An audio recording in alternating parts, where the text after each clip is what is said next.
अगर आपने जोसा की गाइडलाइंस को ध्यान से नहीं समझा तो आपके 35,000, 70,000 या फिर लाखों रुपए डूब सकते हैं। तो इस वीडियो में हम जानेंगे जोसा की फ़ी स्ट्रक्चर और उसकी गाइडलाइंस कि सीट एक्सेप्टेंस फ़ी क्या है, कितना रुपये आपको देना होगा, कितना रुपये आपको किसको देना होगा, और नहीं दिए तो क्या होगा, और वापस कैसे और कब होगा। तो इन सभी चीज़ों को हम डिटेल्स में बात करेंगे।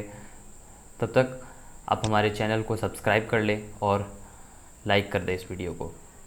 तो अब हम आते हैं पहले अपने टॉपिक पे कि सीट एक्सेप्टेंस फ़ी क्या है। जैसा कि आप सभी जानते हैं कि जोसा एक ई काउंसलिंग सर्विसेज की वेब, तो ये जो है IITs, NITs, IIIT और GFTIs में एडमिशन दिलाने का काम कराती है। तो सीट एक्सेप्टेंस फ़ी आपको जोसा में तब देना पड़ता है जब आपको कोई चॉइस या फिर किसी कॉलेज में पर्टिकुलर ब्रांच जो आपने चॉइस फिलिंग के समय भरा था वो आपको अलॉट कर दिया गया हो। जी हाँ, जोसा की एक बहुत ही अच्छी नीति है कि जैसे आपको अगर कोई कॉलेज नहीं मिला तो आपको पैसे नहीं देने होंगे। जी हाँ, इस बात को बहुत बारीकी से समझिएगा कि अगर आपको कोई भी ब्रांच नहीं अलॉट हुआ, इसका मतलब आपको 1 रुपया नहीं देना है। जी हाँ, और अगर आपको चॉइस अलॉट हो गया तो फिर आपको पैसे तो देने ही पड़ेंगे, और नहीं देंगे तो इसका परिणाम क्या हो सकता है वो अभी हम आगे वीडियो में जानेंगे। लेकिन ये बहुत ही अच्छी नीति है कि अगर आपको जब तक कोई कॉलेज में कोई ब्रांच नहीं मिलेगा जो आपने चूज़ किया था तब तक आपको 1 भी रुपया नहीं देना है, और अगर आपको 5th या 6th राउंड तक भी कोई भी कॉलेज या ब्रांच नहीं मिला तो आपका 0 रुपया खर्च होने जा रहा है। और यहीं अगर हम कंपैरिजन कर ले जैक चंडीगढ़ की या फिर दिल्ली की, जैक दिल्ली की, तो वहाँ पे जो आपको है सीट एक्सेप्टेंस फ़ीस होने से पहले ही आपको कुछ मिनिमम रुपीज़ देनी पड़ती है। फॉर एग्ज़ाम्पल 1500 या फिर उससे भी ज़्यादा। तो ये अदर चॉइसेस अदर स्टेट्स की काउंसलिंग से अच्छा है। यहाँ तक कि बिहार में भी आपको 1500 रुपया या फिर 1200 रुपया देना पड़ता है। तो ये एक जोसा की बहुत ही अच्छी नीति है। अब हम जानते हैं आगे कि सीट एक्सेप्टेंस फ़ीस कितना देना होगा। जी हाँ, ये कितना देना होगा ये कैटेगरी वाइज ये वैरी करता है। फॉर एग्जांपल अगर हम SC स्टूडेंट की बात करें, ST स्टूडेंट की बात करें, जनरल PW, जी हाँ यहाँ ध्यान दीजिएगा, जनरल नहीं PWD यानी पर्सन विद डिसेबिलिटी, फिर यहाँ जनरल EWS में भी PWD पर्सन विद डिसेबिलिटी, और यहाँ OBC NCL में भी PWD, SC में भी PWD और ST में PWD। यानी कि अगर PWD का किसी भी कैटेगरी का बच्चा है तो उसको बस 15,000 रुपीज़ ही देनी है। ओके, और अदर इन सभी को छोड़ के, ओके, SC ST और ये PW के सारे कैटेगरी के बच्चों को छोड़ के अदर जितने भी बच्चे हैं उन सब को 35,000 देने पड़ेंगे एट एनी कॉस्ट। जी हाँ, 35,000 से 1 रुपया ना कम ना 1 रुपया ज़्यादा। ये आपको अदर स्टूडेंट में कौन कौन से आ जाते हैं, तो जैसे जनरल, OBC और EBC, ये सभी भी आ जाते हैं। और सभी भी यहाँ पे सिर्फ अदर मेंशन किया गया हुआ है जोसा के बिजनेस रूल्स में। तो ये सभी आप समझ गए कि किसको 15,000 देनी है और किसको 35,000 देनी है। अब आप हमें ये कमेंट करके बताइए कि आप किस कैटेगरी में लाई करते हैं, ये ऊपर फर्स्ट कैटेगरी में या फिर ये सेकंड कैटेगरी में। कमेंट ज़रूर कीजिएगा, और अगर वीडियो पसंद आ रहा हो तो लाइक कीजिए, और अगर पसंद नहीं आ रहा हो तो कमेंट करके बताइए कि हम इसमें क्या सुधार कर सकते हैं। अब देखिए, अब जानते हैं कि जोसा सीट एक्सेप्टेंस फ़ीस किसको देना होगा। जी हाँ, बहुत ही बड़ा सवाल कि किसको देना होगा। कोई आदमी आएगा कि आपसे लेने, या फिर किसी आदमी को देना होगा? जी नहीं, ये फर्जीवाड़ा है, किसी आदमी को आपको नहीं देना है। ये आपको इसकी ऑफिशियल वेबसाइट पे या फिर रेस्पेक्टिव IITs और NITs में देना होगा। यहाँ मैंने 2 कंडीशन लिखा है, फर्स्ट और सेकेंड। देखिए, जैसे 2019 या फिर उससे पहले जितना भी जो काउंसलिंग होते आई है उसमें ऑफलाइन रिपोर्टिंग करनी पड़ती है। ऑफलाइन रिपोर्टिंग करने का क्या अर्थ है कि आपको एक रेस्पेक्टिव IIT, आपके नियरेस्ट IIT या फिर NITs में आपको बोला जाता है कि वहाँ पे आप जाइए, और वहाँ पे आपको सारे डॉक्यूमेंट्स के साथ आपको फ़ीस पे करनी होती है। ओके, तो ये हो गई ऑफलाइन रिपोर्टिंग। तो ऑफलाइन रिपोर्टिंग में आपको कैश, डिमांड ड्राफ्ट या फिर कार्ड पेमेंट अगर वे ले रहे हैं तो, कुछ कॉलेजेस लेती हैं, कुछ कॉलेज नहीं लेती हैं। तो आपको इस बात पे भी ध्यान रखना है कि आप कैश हो सके तो ले जाएं। ओके, क्योंकि कैश की ज़्यादा वहाँ पे कॉलेजेस में एक्सेप्ट की जाती है। और डिमांड ड्राफ्ट नहीं भी रहे तो भी काम चल जाता है। कार्ड पेमेंट तो आप कार्ड आपके पास होगा ही।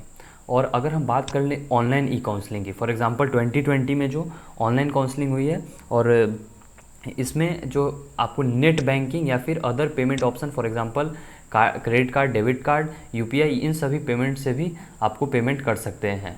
लेकिन यहाँ पे ऑनलाइन में ही सिर्फ आपको नेट बैंकिंग या फिर अदर ये पेमेंट ऑप्शन मेनली दिखाई देती है, लेकिन ऑफलाइन में आपको ये सभी। ओके, तो इस बात का बहुत ही बारीकी से ध्यान रखें कि आप ऑफलाइन में करने जा रहे हैं या फिर ऑनलाइन।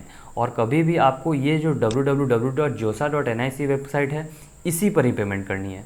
अगर इसमें अगर पॉइंट का भी अंतर है, फॉर एग्जांपल फुल स्टॉप, अगर ये .in.ac.com अगर कुछ भी होता है, तो वहाँ आप पैसा अगर पे करने से एक बार पहले देख जरूर लीजिएगा, वरना आपका पैसा फंस सकता है, डूब सकता है।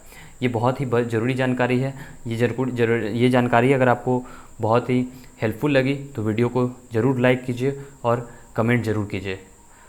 अब हम बढ़ते हैं दूसरे पॉइंट पे, जो कि है जोसा सीट एक्सेप्टेंस फ़ीस कब देना होगा। जी हाँ, कब देना होगा, और अगर नहीं दिए तो क्या होगा।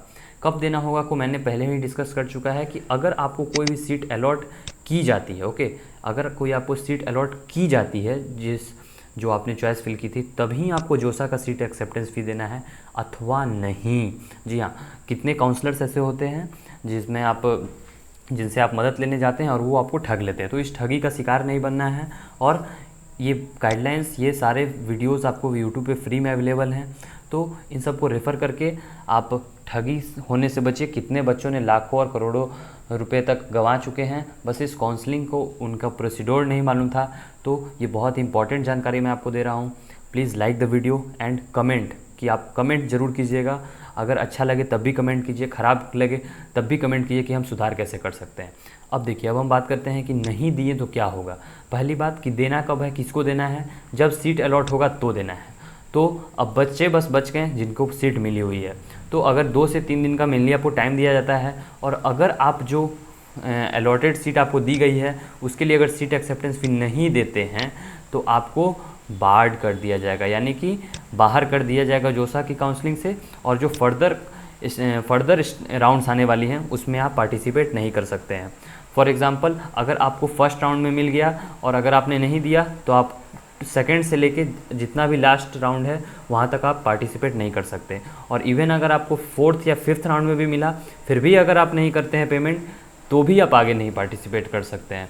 तो ये देना मैंडेटरी है, बिना इसे पैसा जमा किए हुए नहीं दे सकते हैं। कितने पेरेंट्स ऐसे होते हैं जो बच्चे को बोलते हैं कि पहले कॉलेज जाओ, मिलेगा तब पैसे देना, लेकिन आप अपने गार्जियन को ऐसे कन्विंस ज़रूर कीजिएगा। और अगर आप पेरेंट्स ये वीडियो देख रहे हैं तो प्लीज़ बच्चों की बात को मानें और जोसा की गाइडलाइंस को खुद भी पढ़ लें। तो अब हम आगे बढ़ते हैं। जोसा सीट एक्सेप्टेंस फ़ीस वापस कब और कैसे होगा। जी हाँ, जोसा में अगर आपने पैसे दिए हैं तो वो वापस होने का भी प्रावधान है। वो मैं आपको बहुत बारीकी से समझाना चाहूँगा, क्योंकि कितने ऐसे बच्चे होते हैं जिन्हें रियल में पता नहीं होती है कि ये काउंसलिंग का प्रोसीड्योर क्या है, बिजनेस रूल्स क्या है जोसा की, और वो अपना पैसा खो बैठते हैं। तो और गार्जियंस का भी उन पर प्रेशर बहुत होता है। तो देखिए, जब आप जोसा में सपोज़ कीजिए कि आपको कोई सीट मिल चुका था लोअर एनआईटी में फॉर एग्ज़ाम्पल, और आपको फिर जैक दिल्ली में, ट्रिपल आईटी या फिर एनएसयूटी दिल्ली मिला, तो आप जाहिर सी बात है कि एनएसयूटी दिल्ली में नाम लिखवाएंगे। तो उस केस में आपने पहले जोसा में भी पे कर दिया और आपको अब एनएसयूटी दिल्ली में भी पे करना पड़ेगा 1 लाख या फिर 93,000 के आसपास। तो आप सोचेंगे कि भाई अब मैंने जोसा में जो पे किया था वो मेरा पैसा डूब गया क्या? जी नहीं, बिल्कुल नहीं डूबा है। अगर आपको सीट जो है वो लास्ट राउंड के पहले तक मिली है तो आपका पैसा बिल्कुल सेफ़ है। वो मैं बताता हूँ कैसे। देखिए, अगर आपने पे किया था सपोज़ कीजिए 35,000 और सीट आपने ले ली, लेकिन अभी लास्ट राउंड से पहले आपको मिली है, तो आप विड्रॉ का ऑप्शन कर सकते हैं। जी हाँ, विड्रॉ का ऑप्शन हर राउंड में आपको मिलेगा। लास्ट से पहले तक विड्रॉ का ऑप्शन मिलता है।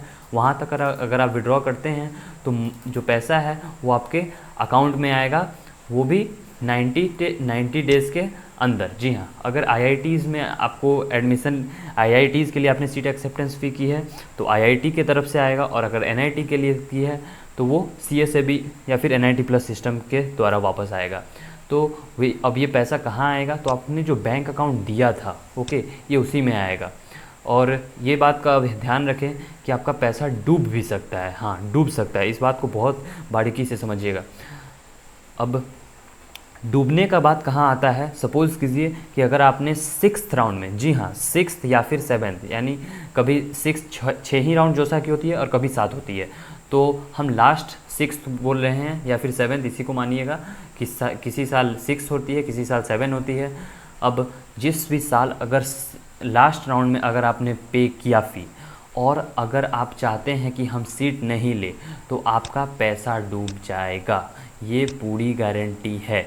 ये जोसा के बिज़नेस रूल्स में बहुत ही बारीकी से लिखा गया हुआ है कि अगर आप लास्ट राउंड में फ़ीस अगर आप विड्रॉ उससे पहले नहीं करते हैं तो आपका पैसा वापस नहीं किया जाएगा। इसका मैं आपको कारण बता दूं कि सरकार को इससे बहुत ही हानि होती है। वो कैसे कि उसका सीट जो है वो बर्बाद चला गया, तो अगले 4 सालों तक उस सीट पे कोई बच्चे एडमिशन नहीं ले सकेंगे, तो इससे गवर्नमेंट को भी बहुत ही लॉस होता है। तो आई होप कि आपको ये वीडियोस बहुत ही पसंद आई होगी। So please like the video and subscribe and please comment, please please please. That's all for today, thank you.